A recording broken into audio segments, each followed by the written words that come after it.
আমরা কম বেশি প্রতিদিনই গীতা পাঠ করি, কিন্তু এই গীতা পাঠের সারমর্ম কি সেটা অনেকেই জানি না। তো আজকে আমরা গীতা পাঠের সারমর্ম নিয়ে আলোচনা করব। তো চলেন ভিডিওটা শুরু করি। গীতা পাঠের সারমর্ম: যা হয়েছে তা ভালোই হয়েছে, যা হচ্ছে তা ভালোই হচ্ছে, যা হবে তাও ভালোই হবে। তুমি কি হারিয়েছ যে তুমি কাঁদছ? তুমি কি নিয়ে এসেছে যা তুমি হারিয়েছ? তুমি কি সৃষ্টি করেছ যা নষ্ট হয়ে গেছে? তুমি যা নিয়েছ এখান থেকেই নিয়েছ, যা দিয়েছ এখানেই দিয়েছ।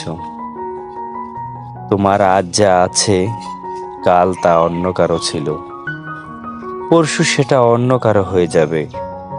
পরিবর্তন সংসারের নিয়ম। যার জন্ম হয়েছে তার মৃত্যু